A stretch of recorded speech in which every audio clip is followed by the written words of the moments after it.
All right, welcome everyone to this fantastic webinar. We are very excited to have you join us today. My name is Faith Winter and I am the Executive Director out of Emerge, Colorado. And we are excited to have you join the Emerge America webinar series today. And today we are talking about how to position yourself to run for office, because ambition is not a dirty word. And at Emerge America, we want you to follow Hillary's lead. We want you on the ballot in 2016 and beyond. And we think this country would be much better if we had more women in power, especially Democratic women. And so we are excited to have you on today to talk about exactly how to do that and how to start today to position yourself to be the candidate in order to run. And we have our trainer with us today, Amy Simon, who I am thrilled to be able to introduce. Amy Simon is not only on the board of Emerge America, but she's a political strategist and partner at Goodwin Simon Strategic Research, which what that means is she brings over 20 years of fantastic political experience through polling, communications, working with candidates. She's worked all across the country on issue campaigns, candidate campaigns, and we are thrilled that Amy is joining us today. Thanks so much for joining us, Amy, and with that, I will hand it over to you. Thank you so much, Faith. That's very kind. So thank you, everybody, for joining. And I'm going to present for a while, and then we're going to have time for Q&A, and Faith will moderate the discussion. So please don't be shy once we move forward in terms of talking. So I'm excited that you guys are here and interested in thinking about running for office. That is great. And now I'm just trying to make sure. And Faith, you're seeing, do you see the PowerPoint? I do see the PowerPoint. Okay. So everyone else should as well, but there is a Q&A button in your screen. So when a question pops up, feel free to type it in there so we can answer that later. But also if you have any technical difficulties or you can't hear or see something, write into the Q&A and we will go ahead and fix it. Great. Thank you so much. So ambition is not a dirty word. When you think about young men who run for office, people say, oh, he's so ambitious. He's such a go-getter. He's so aggressive, and aggressive is positive in that sense. When you think about young women who run for office, they say, oh, she hasn't earned her dues. She hasn't built her network. She doesn't have enough support. Who does she think she is? So there's a lot of gendered reaction to how people react to women and men running for office, especially when they're younger. But you don't have to wait your turn, and ambition is not a dirty word, and you should build your base. Having said that, you should run to win, and that's really important. And so in order to be able to be successful, you do have to do a lot of groundwork and build a lot of groundwork. So how do you do that? So you start by building your political and financial base in your own community, wherever it is that you are living and thinking about running for office. You do that by raising your public profile, by building alliances, being a team player, raising money. I'm going to talk about each of these a little bit more as we go through, but it's important for you to do all of these things. Once you have built your base, then you're going to be in an excellent position to run for office and be successful. So how is it that you figure out what your step is, how you move forward? So first of all, you really need to learn all about the people in your area. So in any community, in any set of communities that you seek to represent, you need to understand what issues do voters care about, what's important to them, and how would you do that? Well, one of the ways is by talking to lots of different other leaders and activists who are there. And you want to understand really the whole, the fabric of the community. So how do people earn a living? Is there a factory that's there? Is there a certain kind of industry that's dominant? Is it a tech area, an agricultural area? Is there a university that's important? What are the kinds of ways people earn a living? Which industries are important? What kind of ethnic identities are there? In California, we have so many different communities here. When we say diversity, it is really diversity. We really mean it. And it's important for you to understand within your area that you may vote for, what kind of racial or ethnic identities are important for people. Where do they go to get an education? What newspapers, what outlets are they reading? What television news shows, radio news shows, what local stations are important? In these days, in this day and age, of course, you know, if there's local bloggers, political bloggers, it's good to know who they are. Who are the community leaders and respected figures? You want to map all of this out. And you want to ask people, like, when you think about elected officials that you like and how come you like them, find out what is it about them that people find appealing. Are they people who really say what they believe in? Are they people who are viewed as fighters? Are they people who are viewed as authentically from the area? What is it about them that's appealing? And you can kind of build a list for yourself of the kinds of personal characteristics and qualities that people say they like in their elected officials, and that can give you some guidance about how to position yourself in terms of what people are looking for. And you also want to understand a lot about the organizational structure. So which labor unions are powerful, if that's relevant in your area, what kind of professional organizations or charitable ones, membership clubs, where are the people who are the movers and shakers in your community? Where do they connect, and formally and informally? And your community is probably not one community. That's something we'll talk about more.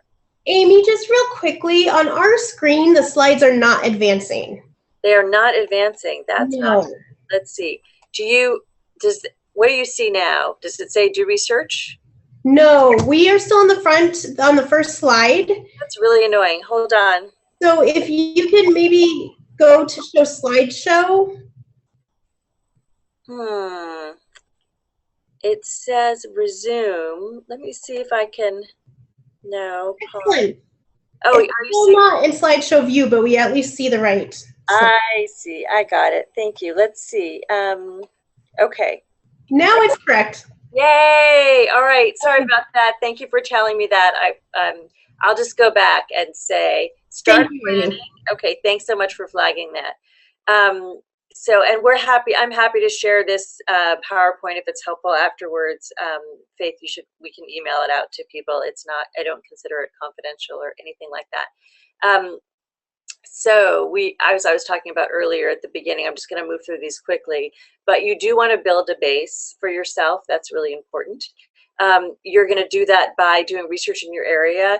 And you didn't hear me say do a poll, even though I'm a pollster, because for local offices, people often can't afford to do polling, and they need to be able to do a lot of this kind of ground research on their own informally by talking to people, rather than having a budget to commission a poll. But you can learn a huge amount just by talking with the right people informally. So the research that you're doing it's really going to help you map the whole political landscape. And the reason this is so important is you need to prioritize your time. The thing that will be most limited for you, even more than money, although money is really important, is going to be your time. So you probably have a full-time job, you may have a spouse, you may have children, you certainly have community obligations, and you need to figure out where you are going to put that small amount of available time that you have to the most use in terms of building your base. So to do that, that's going to help you choose the issues that you're going to champion. And I'm going to figure out the people that you need to know and work with, understand the kinds of people that you need to have in your kitchen cabinet, learn about the reporters and news outlets that you want to build relationships with and keep in touch with.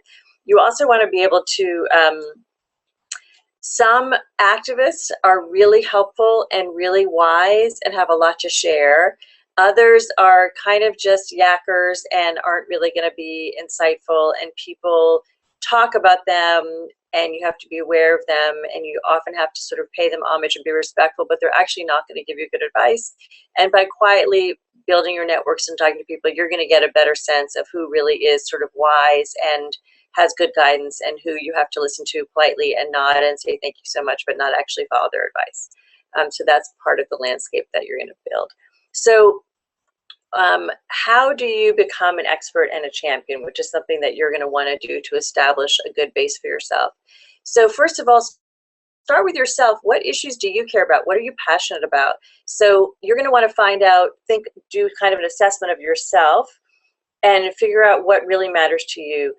Whatever issue you take on, whether it's education or working family wage issues or paid sick leave or land use issues, development issues in your area, environmental protection, whatever it is, that's part of your public profile that you're establishing, and you're going to be doing it for years to come.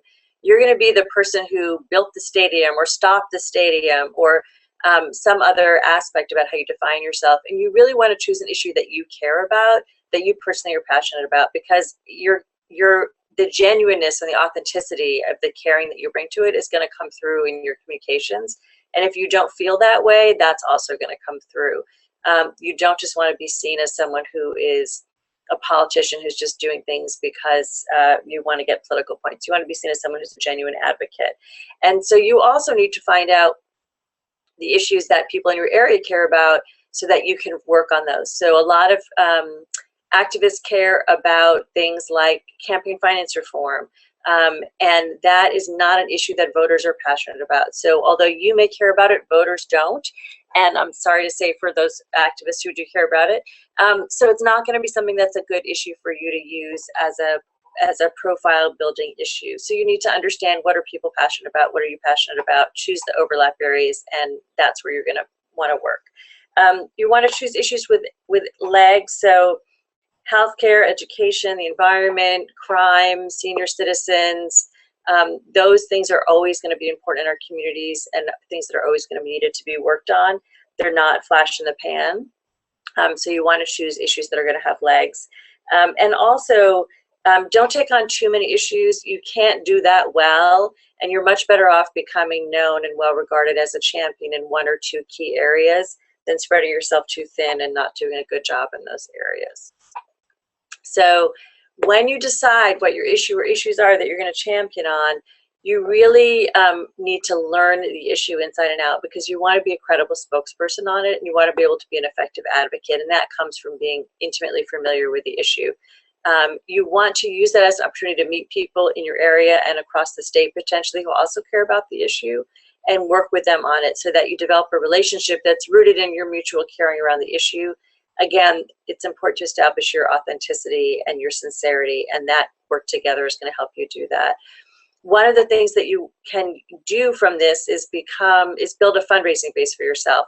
So if you are someone who really works on this issue, and you meet other people who do, and other donors, later on when you do decide to run for office, you can go to those donors and they will see that you're going to be a champion on the thing they care about. And even if they're people who typically don't give to political candidates, they're likely to give to you because of their passion about the issue that you have worked with them on. You also want to develop a public profile on the issue.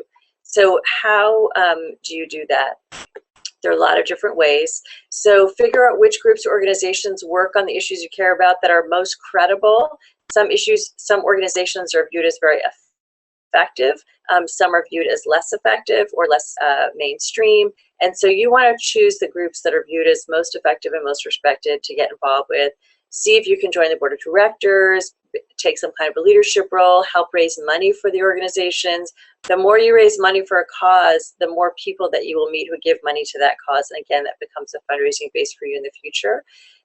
Oftentimes, one of the ways that you can build credibility and get a platform and build a profile is to get appointed to a commission or a committee that works on the issue. So look for opportunities to do that. And then also work to become a spokesperson that helps to raise your profile. So the degree to which you can write op-eds, do radio call-in shows, go to town halls, offer to be spokespeople. However you can, once again, you have to establish credibility that you know about the issue. But once you're in that position, then you want to try to get out there and be a public advocate for it as well. Another way to build relationships with current elected officials is to get engaged in trying to pass regulations or get studies done on the topic, have other kinds of legislative approaches that might be fixes or tweaks, so that you get a chance to build a relationship with some of the policy people who really work on the issue. In states where you have the opportunity to do an initiative or referendum, that is another tool. You can either work with people who are doing one, you can help to organize one, they can be local, they don't have to be a big statewide expensive effort. But ballot measure campaigns can be a really great way to build a volunteer base. You have a petition drive, you have people who give small contributions, they get passionate about the cause. And again, people see that you're doing something for the community as a whole rather than just doing something that is stereotypical, self-serving as a politician. So as you become a champion on these issues and you're building a base among people who are potentially going to be your future donors, you do want to be sure that you take credit for the work that you do. Women oftentimes do all of the work and then give everybody else credit except themselves. So if you are being a champion of something, you do want to take credit for your work. You've accomplished things, you've led fights, and you've won or lost, you've still fought the good fights, and you want to make sure you're taking credit. At the same time, of course, you do want to be generous and share the glory.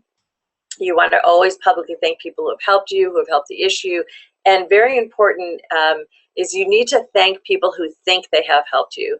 Whether or not they actually have, or whether you think they have, there are people who think that they have helped you. You want to make sure that you are thanking them as well.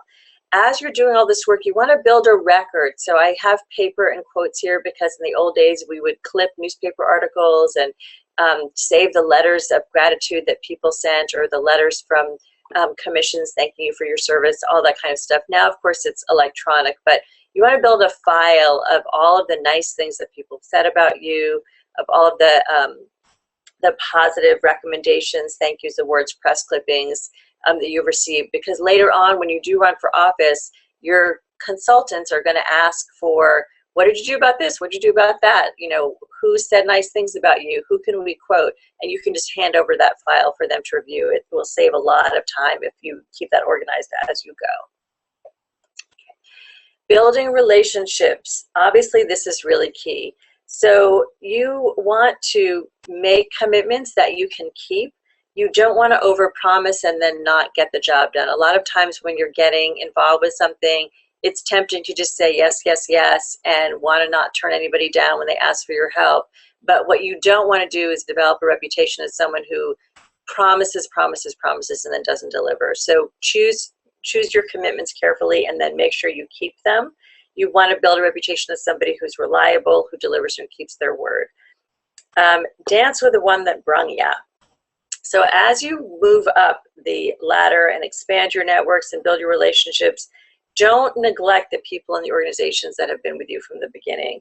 So loyalty in politics is very important and is very well regarded. You cannot ask for loyalty from other people unless you're prepared to give it yourself. So make sure that you are building networks that you then are loyal to in return. You want to build your network in your community. So networking is another way of saying make friends. And the way to build a successful network of any kind is a give first philosophy. So to make friends, you have to be a friend. The point of a network is that it's based on mutual interest and mutual commitment and mutual respect. So too many unsuccessful candidates that we've seen in the past, they have great lists in theory, but nobody's actually really excited about them. And they just feel like the candidate is all take and no give. And so you don't want to be in that situation. You want to make sure that you have a loyal base that you've built, and you do that by giving first. We say that one of the best ways to get people to do a favor for you is to do a small favor for them, but it's often to ask them to do something small for you, and then you can ask them to do something bigger as well.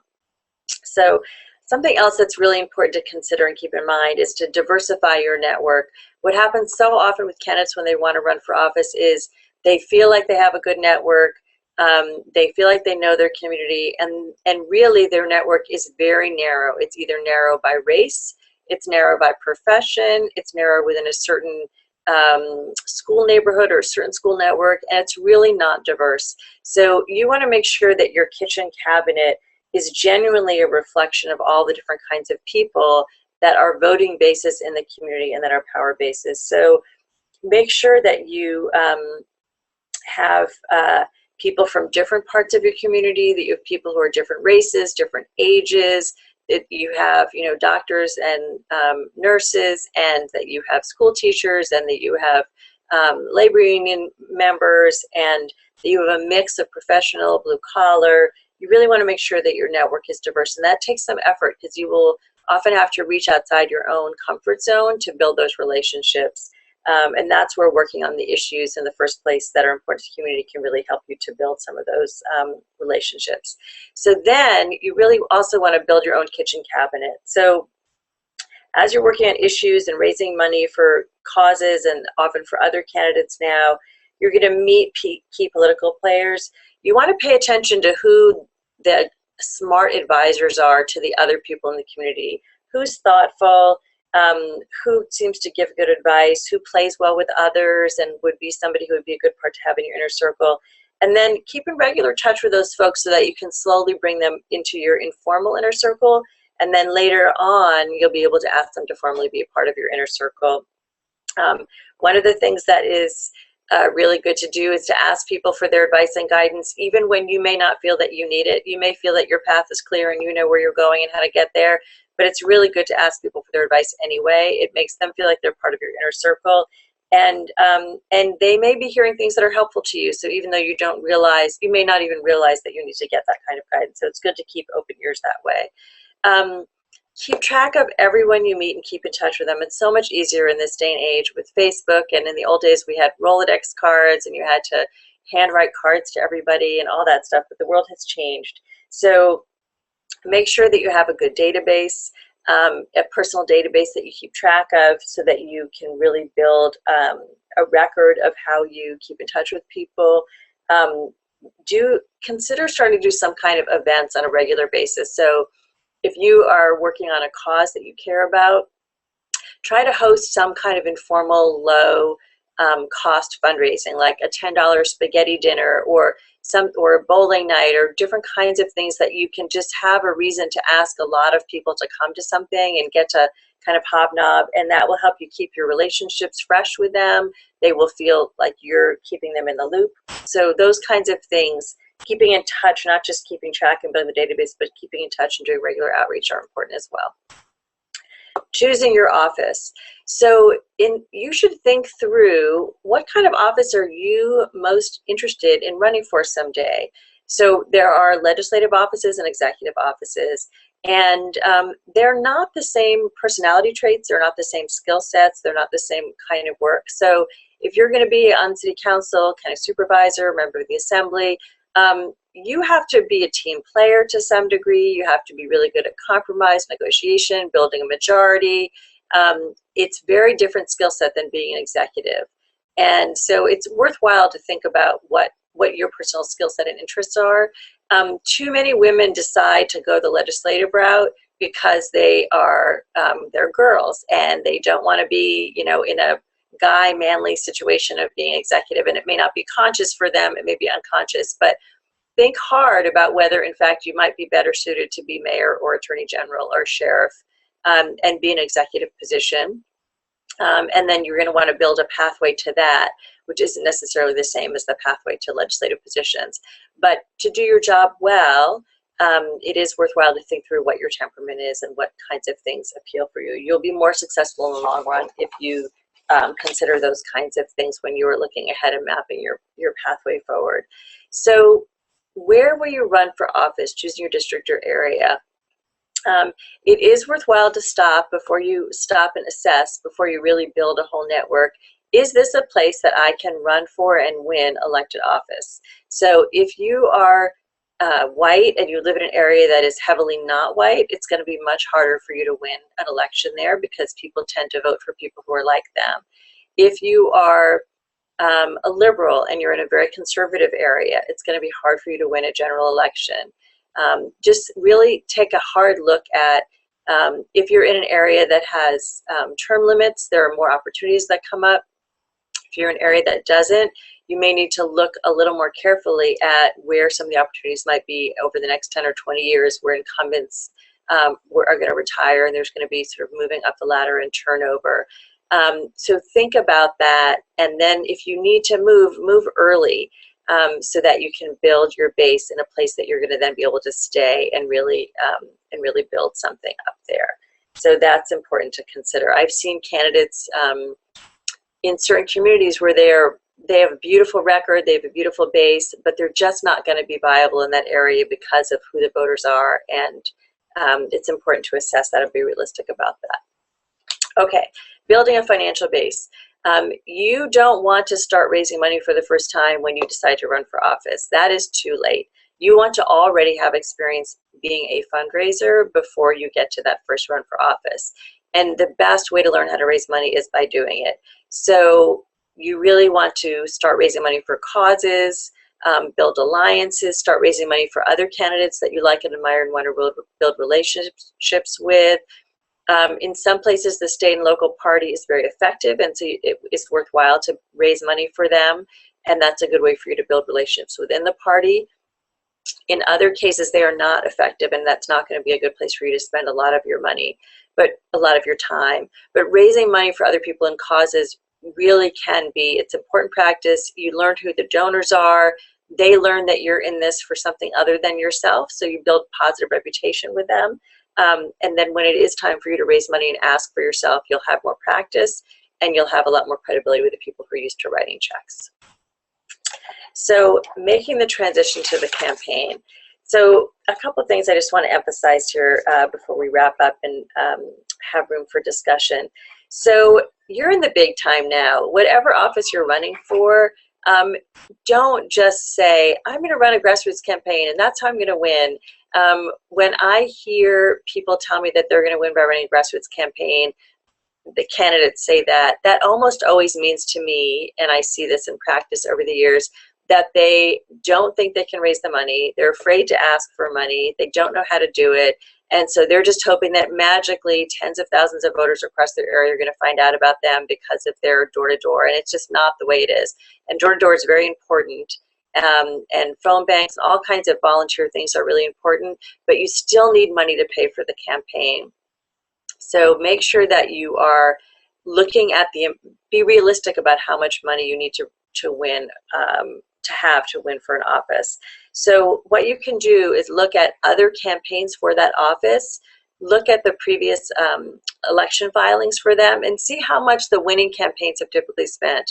If somebody's running for city council or for school board, have they spent $100,000, $20,000? In Los Angeles County, where we do school board races, some of the races are $2 million. So what does it take to run for and win in that office, in that place? And then make sure that you are planning a realistic budget that is a budget to win. If you don't think you can raise the money that you would need to win when you look at what other people have raised and spent, don't run, because you're wasting people's time, including your own. So don't be intimidated by money, but do plan for it. Research your life and clean up any problems real or perceived in advance. So candidates run for office all the time who are flawed, who have problems in their records. We are human beings. We have messed things up in our lives. That is okay. But you don't want your team or any of your supporters to be surprised by the problems that you may have. So, we have women in Congress who were on welfare and became a part of their personal story in a positive way instead of being a failure. We have, former presidents who have smoked pot or used cocaine. It became part of their story. We have candidates and elected officials who have been bankrupt and come out of it.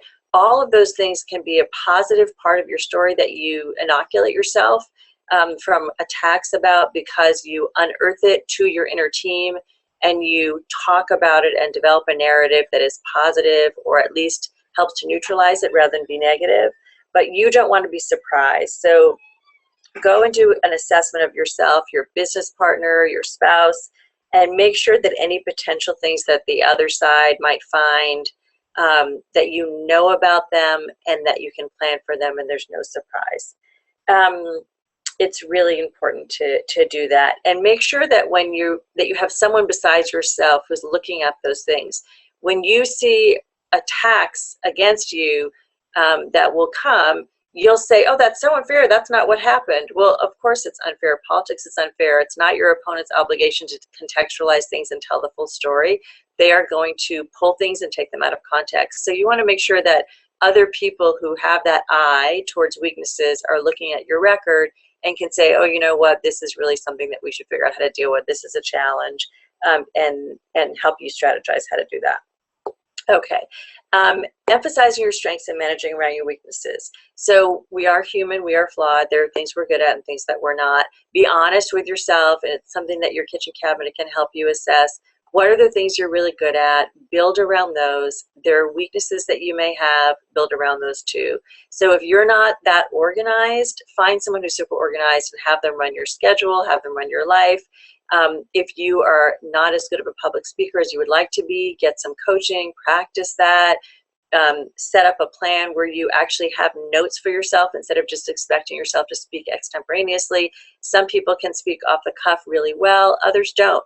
So there's not a good or a bad. It's just, how do I take myself and make myself be my best self, and building in the support that you need to do that.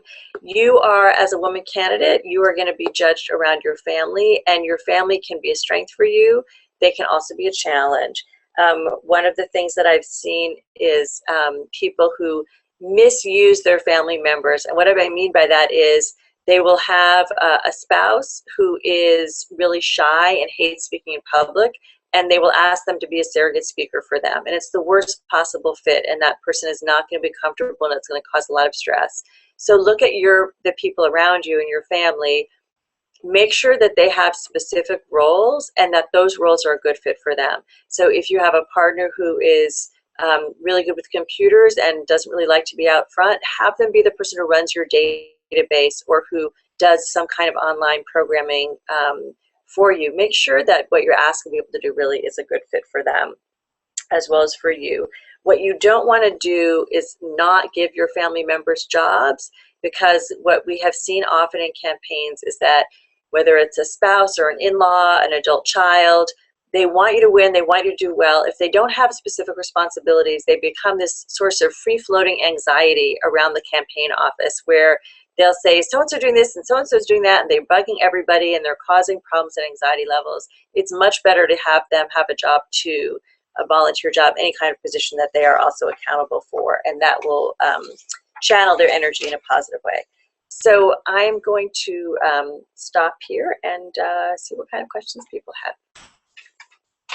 Great. Thank you so much, Amy. That was fantastic. We do have a couple of questions, but first, I have a quick question. I've worked with hundreds of candidates across the country, women candidates, and I think women routinely and constantly underestimate their own networks they already have.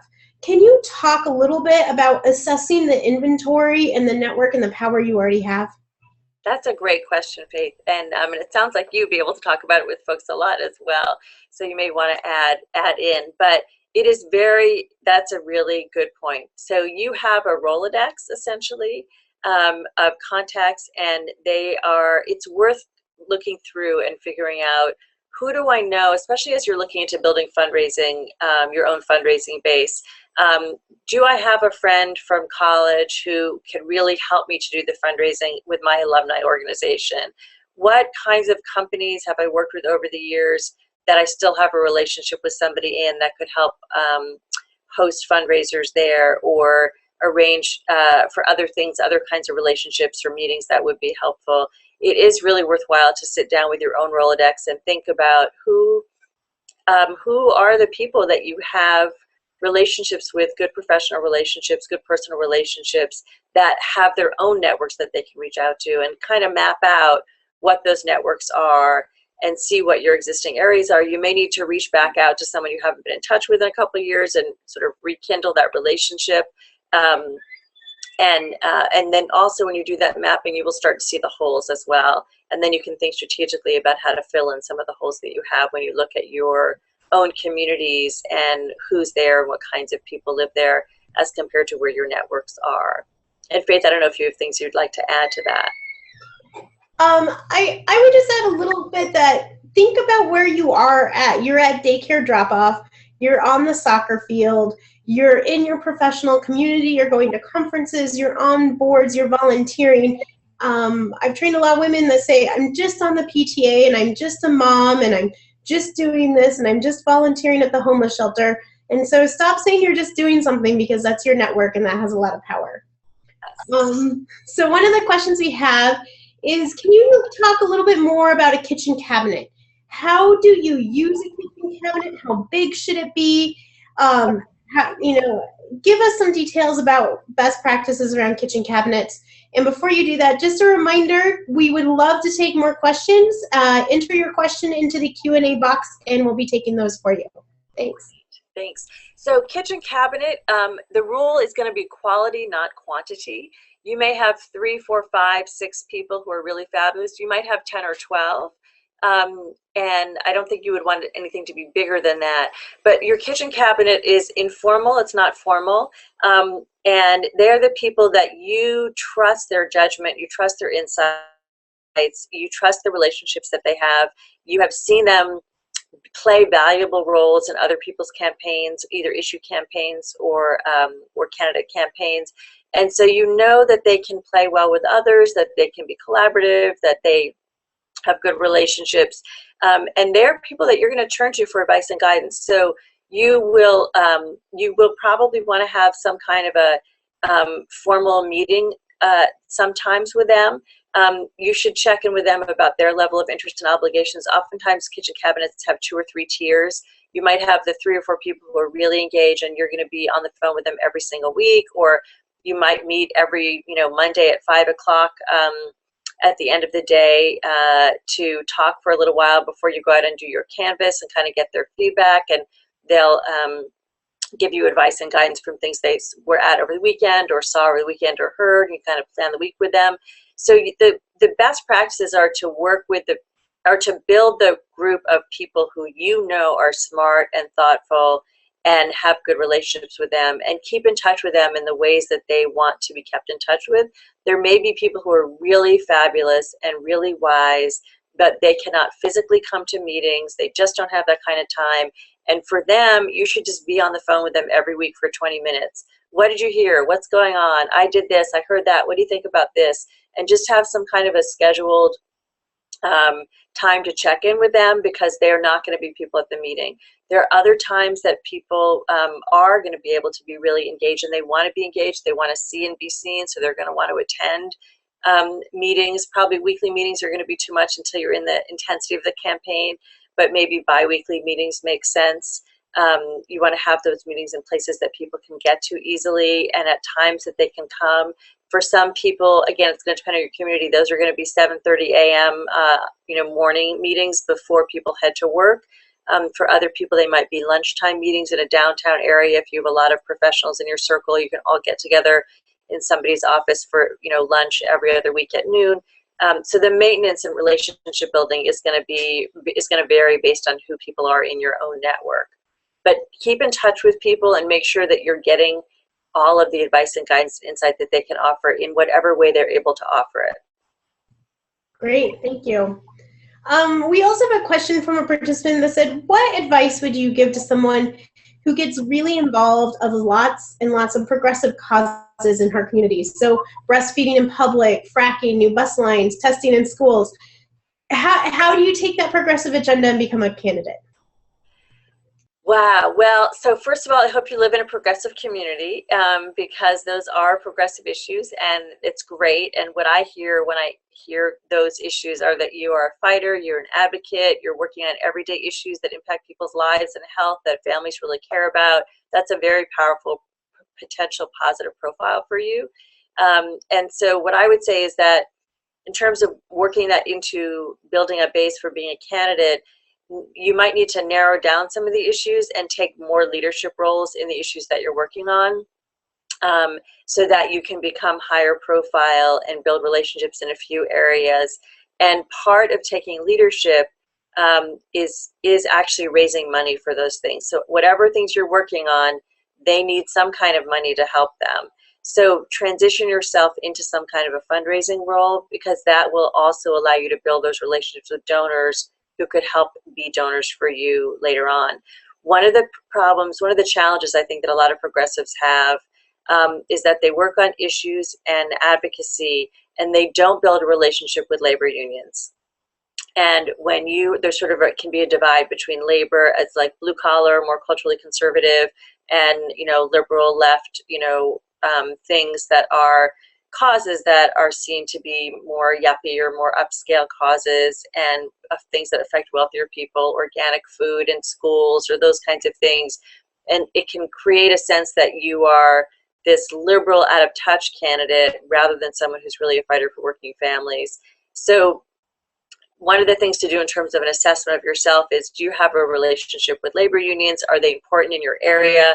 They are very often important power brokers in a democratic nominating process.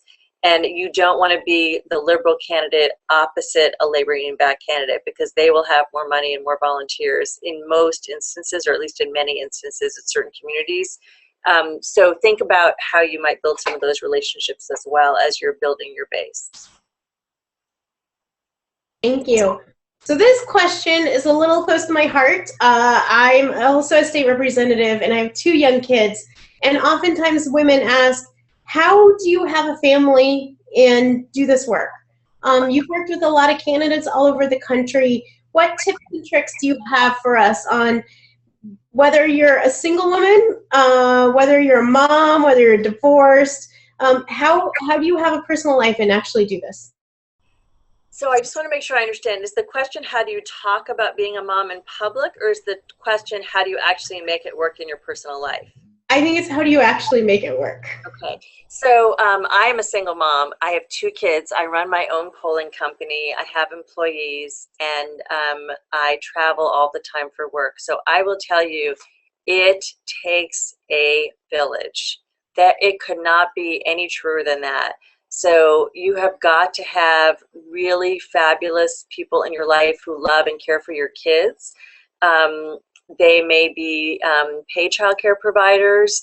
They may be family members, you know, aunts, uncles, grandparents, whoever it is. Make sure you have a really reliable child care system set up. I call it the perfect storm. There's these perfect storms where I'm on the road, a child is sick and needs to get picked up at school, and I can't just have one person on my phone to ask to go get them and not be able to reach them. I have to have like 5 deep, right? So you really need to develop that network of people, and the way to do that is to be that person for those people. So there are a lot of kids that I take care of, that I carpool, that I'm, you know, have on field trips, that as a single mom, I take other people's kids for Friday night movie night so that they can go out and have dates with their spouses. And so I do it because I am genuinely a friendly person and I really love hanging out with kids. But I also do it because I'm building up chits so that when I need to have a child watched on a Saturday morning because I've got a conference call that came up suddenly because my candidate's campaign is blowing up somewhere in America, I have a place that I can drop my kids for 2 hours so I can deal with my client crisis and not have it be a personal crisis in my life at the same time. So I just can't emphasize, build that village, and make it work. And as your kids get older, you will be able to bring them to some things with you. My kids spent their February school break this year on the road at focus groups. We had 4 cities at 8 days, and it was really great for them to see actually what happens behind the mirror in a focus group facility. But I couldn't have done that except for the fact that my sister in Chicago watched them one night while I had focus groups. My brother watched them in another city. Like, you really have to build up that village. But I will say that you can do it, and I say that from personal experience. Great, thank you, Amy. The next question is, there's so much data to organize, and what types of tools or services and software packages do you recommend to move us on beyond Excel spreadsheets? That's a really good question, and I am not the person to answer that. I don't know what the best software is that's out there. It changes from election cycle to election cycle. I know for voters, a lot of people use the ban, and that it has become a lot less awkward than it used to be, and is much more valuable, I think, as a tool than it used to be. But that really does vary. So it's worth asking. I would say ask other candidates in your area what kinds of tools they have found to be most effective. Ask other elected officials what they use to find out from them. Great, thank you. Absolutely. You talked a lot, and everyone remember to use the Q&A button if there's any questions, because we want you on the ballot in 2016, and now is the time to start positioning yourself. So definitely send us your questions. This is your time with Amy, a fantastic expert that's worked with wonderful candidates and issues across the country. But Amy, you talked a lot about fundraising and building your base and getting used to fundraising.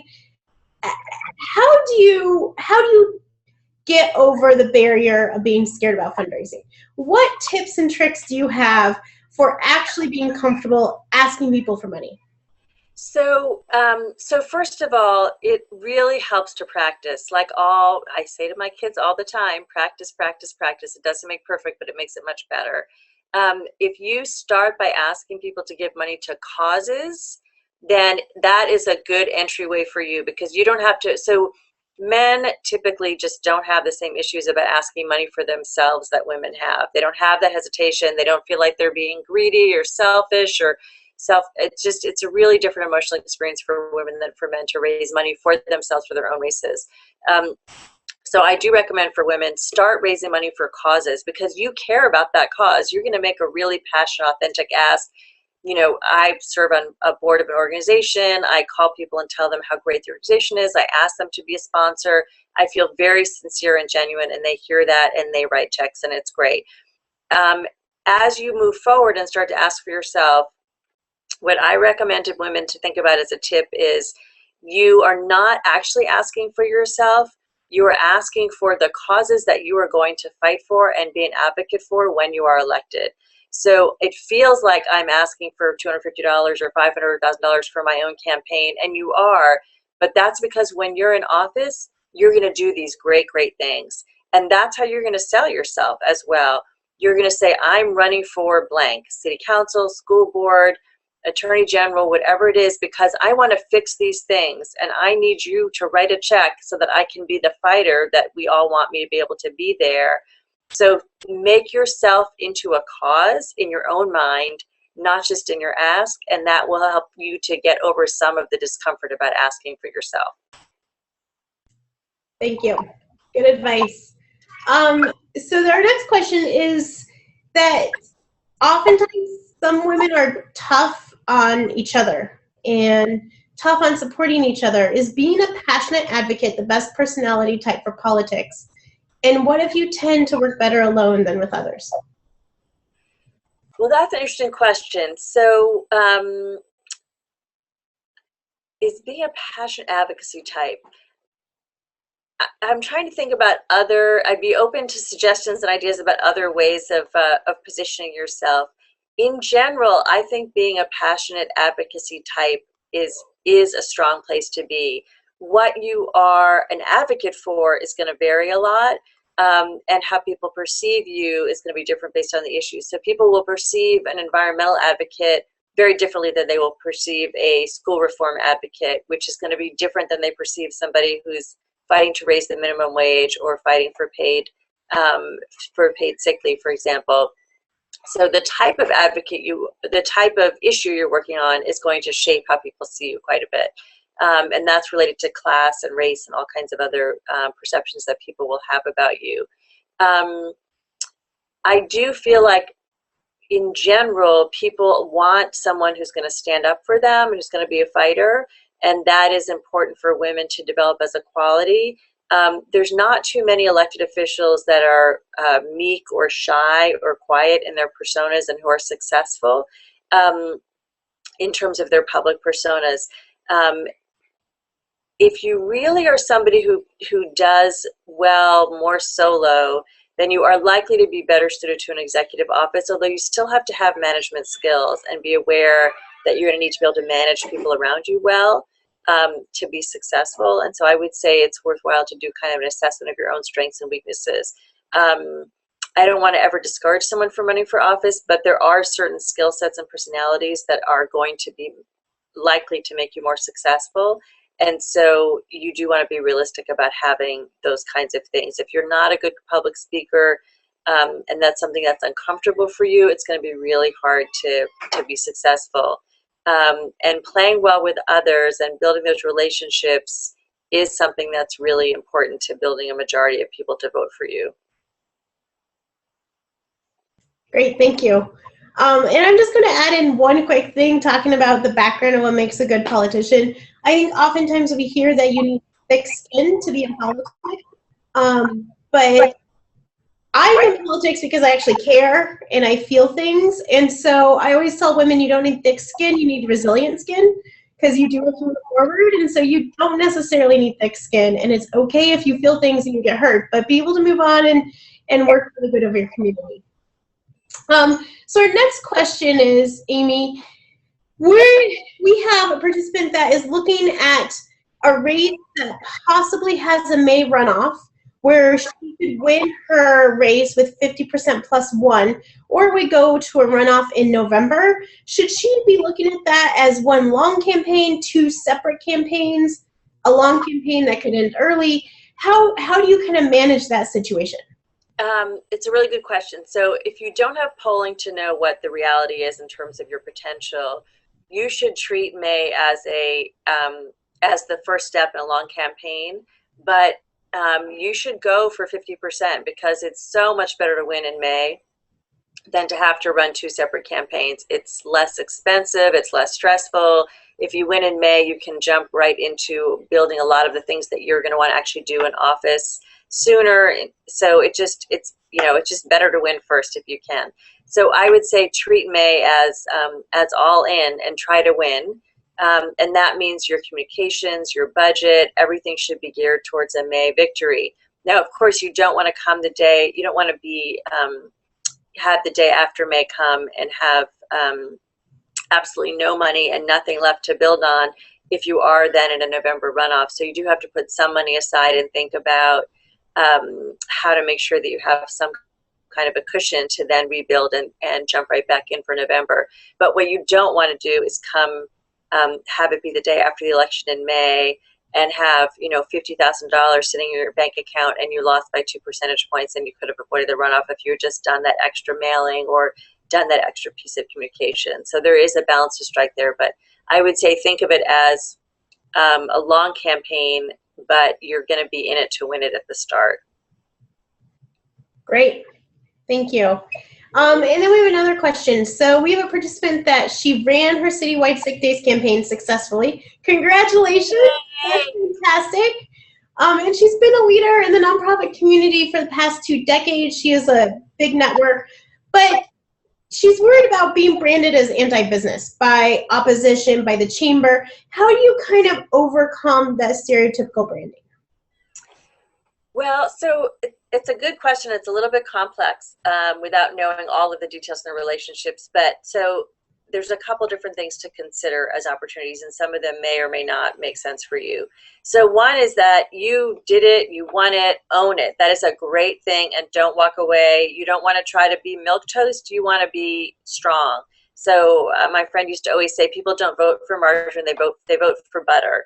So you are an authentic fighter and winner on those issues, and that should be a positive thing for you. In terms of not being necessarily pigeonholed as anti-business, the first step is probably to look at your actual relationships, see who you have relationships with who are in business, and go talk to them and say, I really care about these issues, but I also recognize that small businesses have a really important role to play in our economy. I want to be able to be supportive and helpful of them. Can you help me build some more relationships in those communities?